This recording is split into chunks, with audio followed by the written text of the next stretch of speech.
bisa dimakan, milih daun, masak, milih macam-macam lah ya. Ini pada pasir Pak.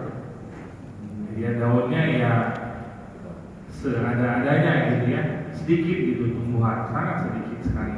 Pilihannya itu nggak banyak. Maka di antara daun yang bisa dimakan daun khobat ini.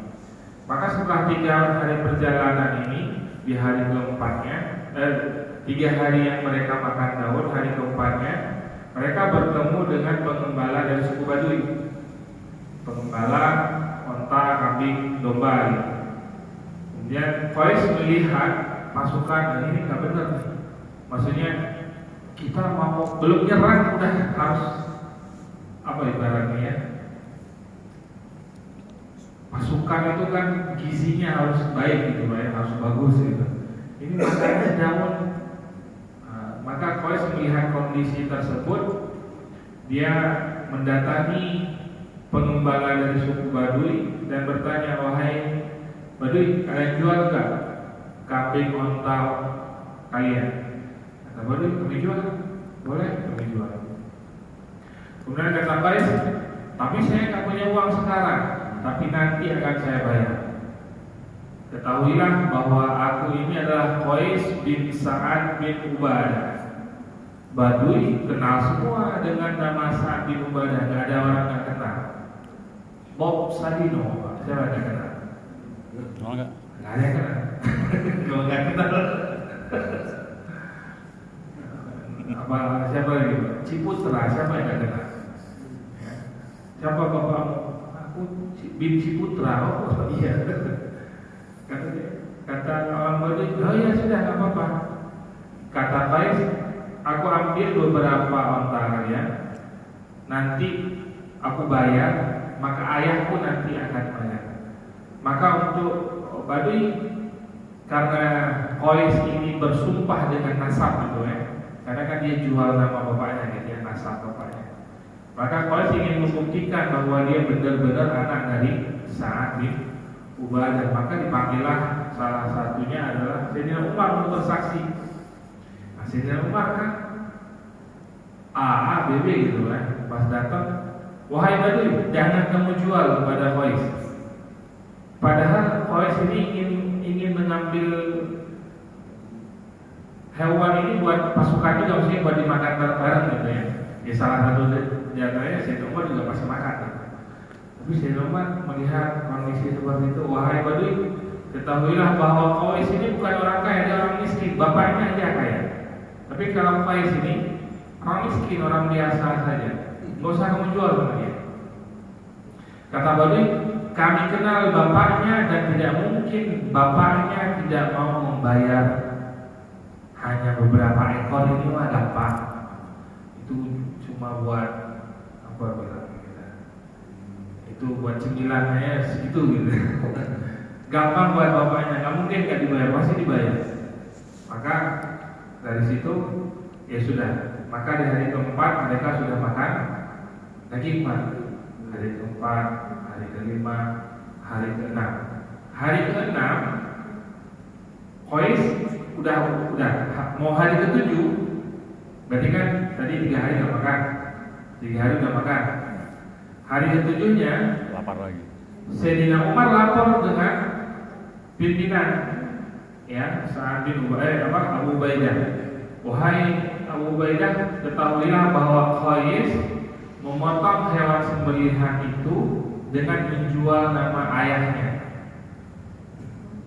Awal 3 hari sebelumnya Sa'ad Abu Ubaidah tahunya Qais motong aja gitu, nggak tahu persis bagaimana akadnya. Setelah Sayyidina Umar menjelaskan, maka pada saat itu Abu Ubaidah langsung melarang Qais, wahai Qais, cukup, jangan kamu potong lagi, udah cukup di hari ini. Karena pada saat itu belum ada hukum tentang jual beli berjangka, apa namanya, jual beli apa istilahnya? Kalau sekarang kita apa? Kredit, Pak? Hutang, apa? Ambil barang sekarang, jualnya uangnya ntar. Nah, itu kan pada saat itu belum keluar hukumnya. Nanti karena kasus ini keluar hukum boleh. Karena kasus ini karena nanti ketika datang ke Madinah, Sayyidina Umar lapor kepada Rasulullah begini kata Nabi, oh iya boleh nggak apa-apa, yang pasti sudah ada jelas gitu siapa yang akan bayarnya, bukan orang yang abu-abu gitu ya, cuma janji-janji saja, tapi yang jelas memang orang ada. Kaleng-kaleng. Maka setelah 3 hari itu Abu Ubaidah melarang Qais untuk menyembelih. Maka di hari ke-7 sahabat makan daun lagi. Ya udah makan daun lagi Pak. Makan daun hari ke-7, hari ke-8 makan daun, hari ke-9 para sahabat sudah enggak lemas. Ini apa namanya? Pertolongan dari Allah.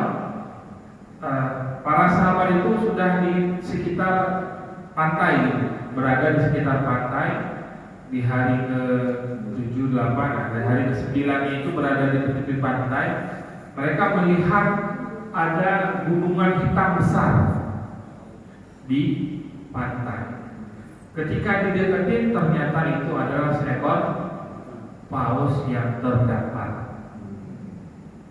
Maka pada saat itu Abu Ubaidah memerintahkan pasukannya untuk menetap di sana di dekat pantai tersebut dengan cara ikan-ikan tersebut diasapin, Pak. Karena kalau dibiarkan begitu busuk ya. Jadi diambil, kulitin, diasapin. Jadi makannya bisa panjang, awet dagingnya. Ya, kayak seperti ikan asap. Ikan asap kan awetnya bisa setahun, kalau disimpan benar lama lah. Mereka berkemah di sana selama 1 bulan dengan ikan tersebut, Pak. Jadi 1 bulan pasukan 300 orang, ikan tersebut gak habis. Terus itu ikan segede mana?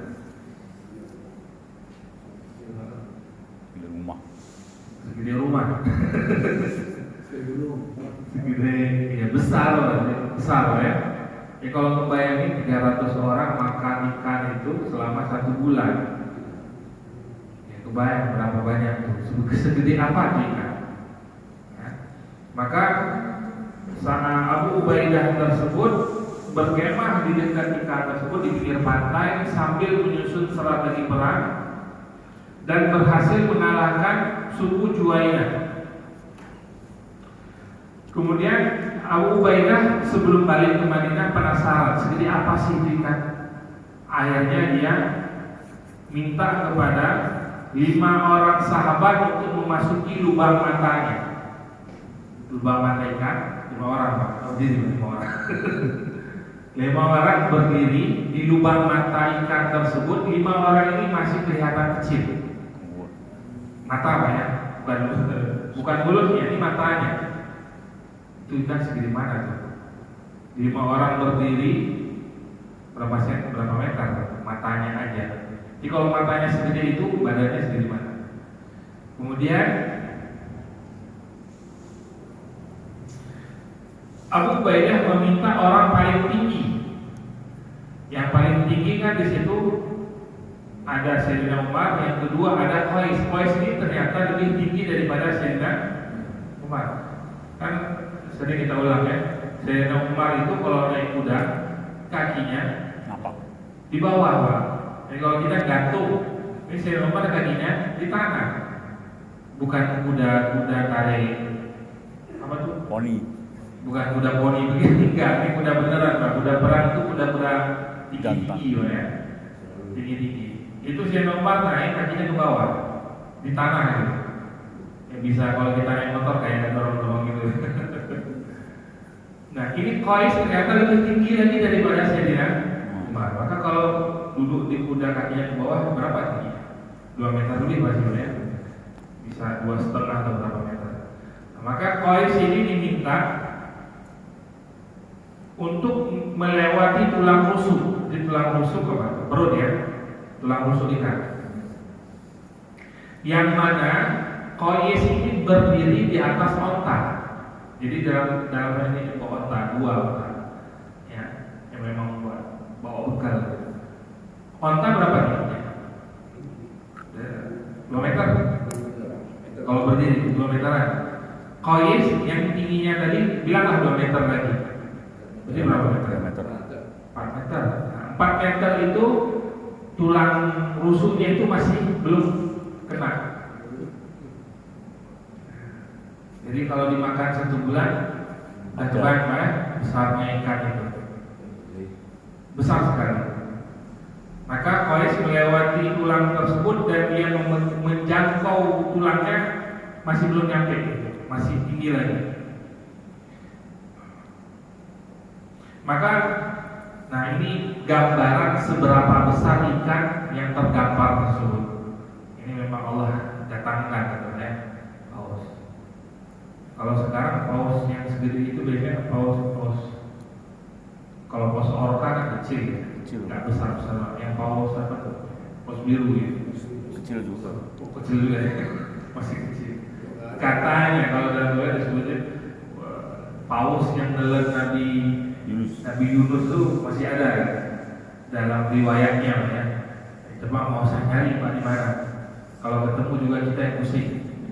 Ya itu orang masuk ke dalam bisa bertapa di dalam kan segede apa dia. Baik. Kemudian para sahabat ikan itu pun dagingnya masih sisa Pak, dibawa pulang ke Madinah. Maka sampai di Madinah sahabat Abu Ubaidah menceritakan bagaimana kisah perjalanan mereka, yang mana perjalanan mereka itu kurang lebih 15 hari, ya 12 sampai 15 hari balik ke Madinah. Kemudian lapor Abu Ubaidah kepada Rasulullah kejadian begini-begini termasuk kisah Qais, dan kata Nabi dibolehkan jual beli tertunda seperti itu, tapi dengan syarat orangnya jelas gitu ya. Saya orang yang berhutang ini memang orang ada, gitu. Bukan orang yang nggak ada, boleh. Ya, asal akadnya juga jelas. Kemudian kata Nabi, apakah kalian membawa potongan ikan tersebut? Kalau begitu bagilah buat kami. Jadi Nabi pun bukan hanya Nabi, sahabat-sahabat pun yang ada di Madinah mendapat bagian ikan tersebut. Karena semua yang ada di dalam gaul itu halal ya. Apa saja halal kecuali Ikan duyung. kapal selam. Nah, kapal selam jangan dimakan. Kalau selebihnya yang lain yang berbisa ya, kalau berbisa jangan dimakan. Nah, maka bangkainya pun halal. Ikan bangkainya halal Pak. Kalau nggak halal yang dipasarkan nggak boleh dibeli semua gitu. Ya, karena memang yang kita bawa udah mati gitu kan. Memang apa saja boleh yang ada di laut. Airnya suci dan apa yang ada di dalamnya halal itu laut. Baik, ini selesai kisah perang Juwaidah. Masuk kita sekarang ke Fathul Mekah. Ini perang besar ya.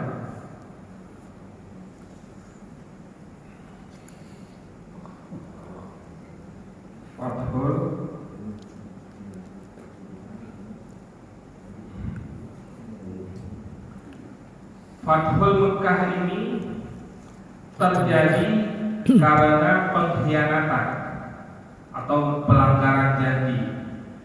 Pengkhianatan yang dilakukan oleh bukan Quraisy. Ya, jadi ketika perjanjian Hudaybiyah yang membuat janji kan antara Muslim dengan Quraisy. Salah satu di antara perjanjian tersebut adalah suku-suku lain yang ingin bergabung baik itu dengan Muslim atau Quraisy, maka mereka akan menjadi sekutunya. Istilah sekutu adalah apabila sekutunya diserang, maka temannya pasti harus membelanya. Atau ketika sekutunya Muslim diserang, maka sama seperti sekutu tersebut menyerang orang Muslim. Maka di antara suku besar pada saat itu ada namanya suku Bakar, suku Khuza'ah dengan suku Bakar. Ini suku besar yang sebelumnya memang mereka sering berseteru, Pak, sering perang, selalu perang. Dan dalam setiap peperangan selalu Khuza'ah yang menang.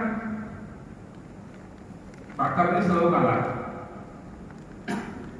Nah, maka Bakar bergabung dengan Quraisy karena mereka menganggap Quraisy ini jumlahnya besar, kekuatannya besar. Harapan mereka sebenarnya bergabung dengan Quraisy adalah ingin membalaskan dendam kekalahan mereka selama ini dengan suku Khuza'ah.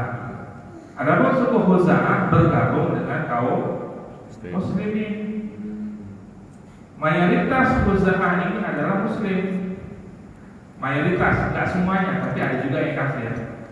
Tapi mayoritas suku Khuza'ah Muslim. Jadi mereka menjadi sekutu bagi kaum Muslimin. Artinya kalau Khuza'ah diserang, ya Muslim membelanya.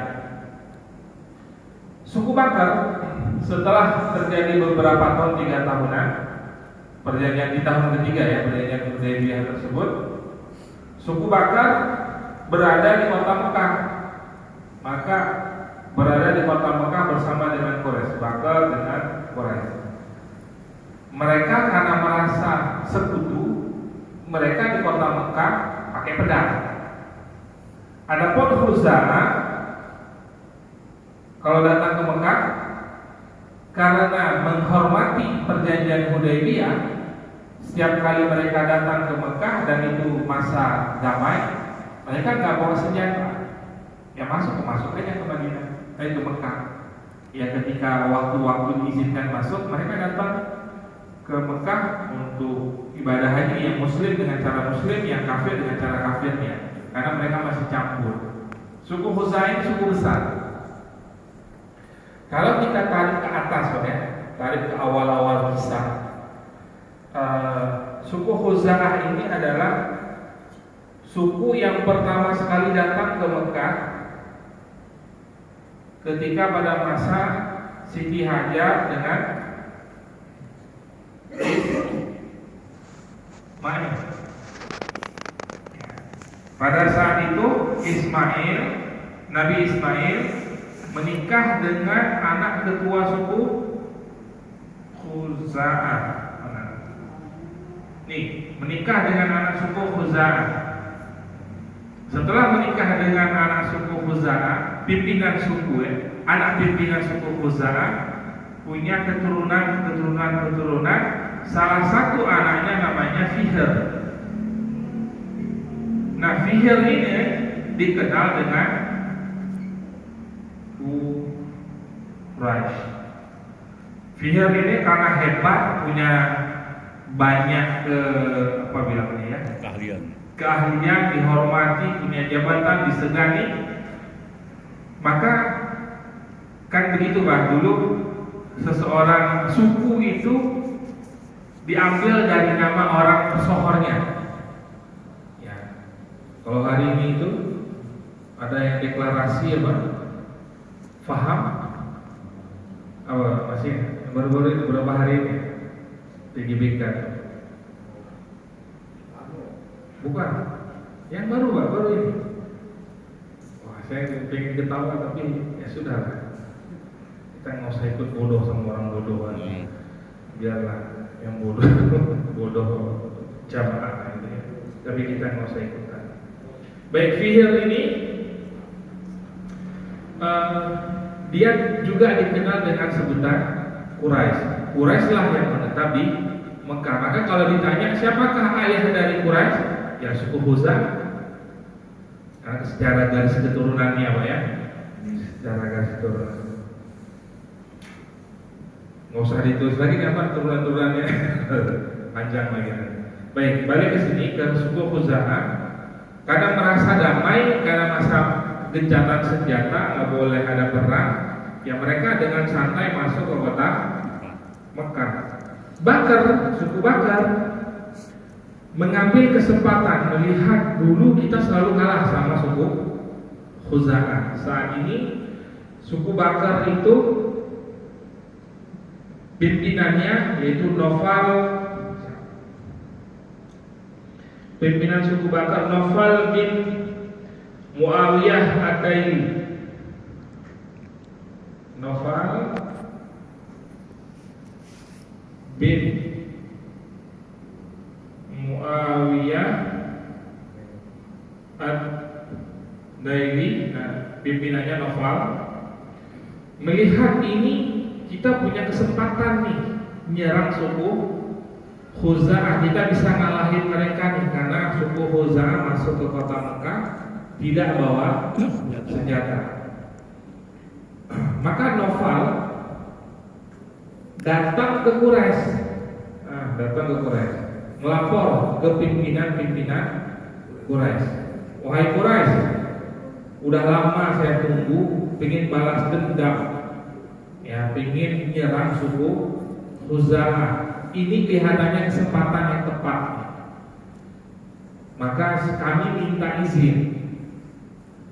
Kata pimpinan tokoh-tokoh Quraisy, tokoh-tokoh tuanya, oh enggak boleh, karena kita sedang dalam masa perjanjian. Bagaimana mungkin kita mengingkari perjanjian tersebut? Karena bagi orang Quraisy pun walaupun mereka nggak beriman, janji itu seperti harga diri pantang gitu, di langgar gitu ya. Kecuali orang kita hari ini ya. 2024 di banyak banyak janji-janji itu. Ya, janji gampang banget ngomong janji. Omdu. Orang kafir aja nggak berani janji macam-macam. Kalau udah berjanji mereka pegang. Kafir Quraisy lebih ya, kafir Quraisy. Pantang bagi mereka untuk melanggar janji karena bagi mereka ini sebuah penghinaan, melanggar janji, tabu. Namun dari golongan mudanya Quraisy, diantaranya adalah Ikrimah bin Abi Jahal. Ikrimah ini anak siapa? Ikrimah bin Abi Jahal, Abu Jahal ya. Ya, kelihatan dari namanya kan. Anaknya Abu Jahal. Ini suku terbesar di Quraisy.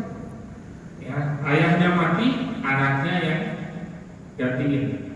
Ikrimah sebenarnya nggak setuju juga dengan perjanjian Hudaybiyah karena dia melihat rugi juga kita. Ya, maka yang golongan tua tidak menyetujui adanya penyerangan yang akan dilakukan oleh Nofal dari suku Bakar terhadap suku Khuza'ah. Namun dari golongan mudanya di antara yang setuju, yang pertama adalah Ikrimah bin Abi Jahal. Kemudian yang kedua ada lagi yang setuju adalah Safwan bin Umayyah. Safwan bin Umayyah.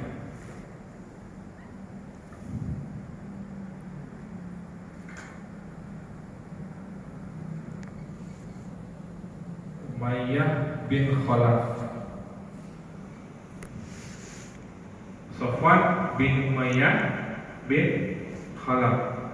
Ini juga Ikrimah sendiri setuju dengan suku Nofal, tidak setuju dengan perjanjian Hudaybiyah karena masih punya dendam karena ayahnya mati ketika perang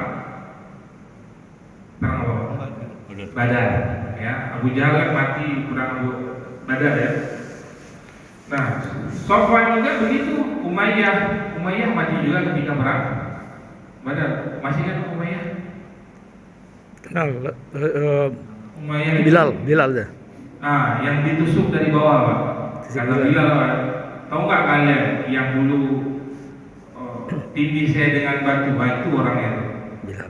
Ya, salah seorang sahabat, ini rampasan perang saya nih, nggak boleh diganggu. Kata Bilal, belum sampai ke tangan Rasul, nggak apa-apa, bunuh aja. Jadi Bilal yang motivasi gitu ya, oleh sahabat karena sudah dijadikan dia sebagai tawanan. dia tidurin ke atasnya gitu, dengan harapan jangan nggak bisa diserang karena nggak mungkin nyerang sahabat sendiri di atas. Oleh para kata bilang dari bawah, tusuk dari bawah, kan di atas Umayyah ini gemuk pak, ya. Tusuk dari bawah, mati. Ini bapaknya. Kemudian yang ketiga ada lagi Khuwaid bin Abdul Is.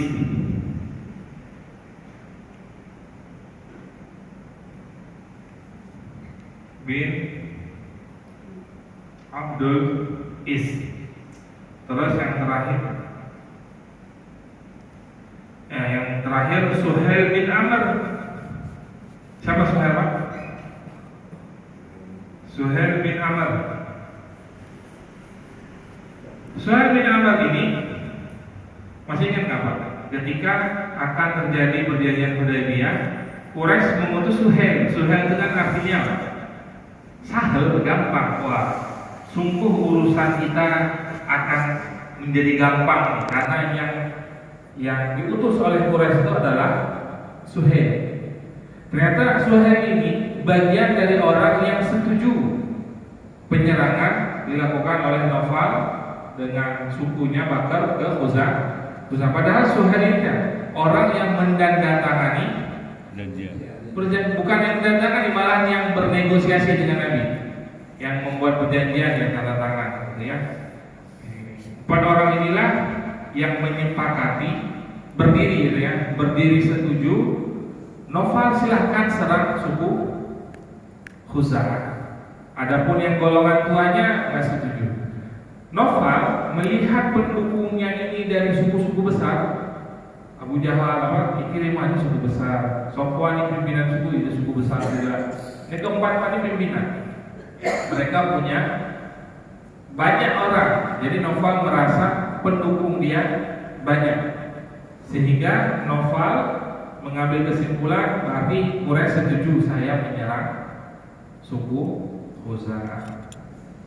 Maka pada saat itu suku Khuzah datang ribuan orang, ya,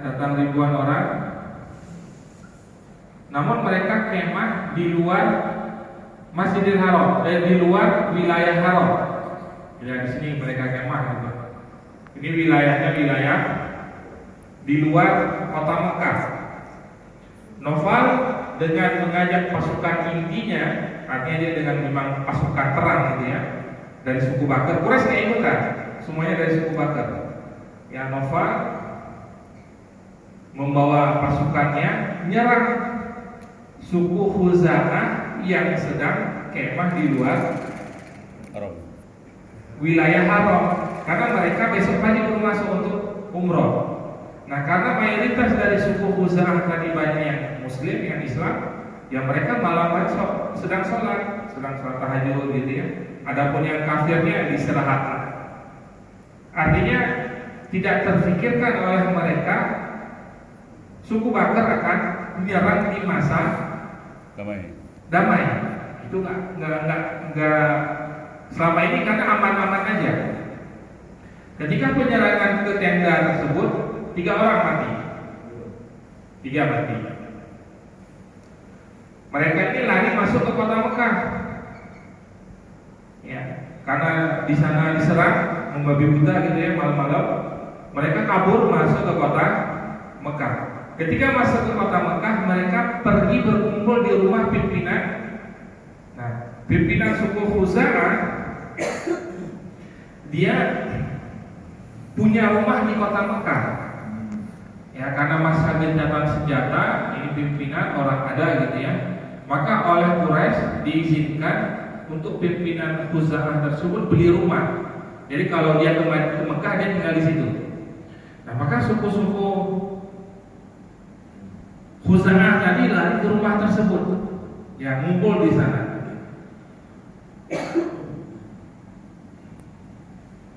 Setelah kumpul di sana, nah, nama pimpinan Khuza'ah itu Hudail bin Waraq. Ini rumah Hudail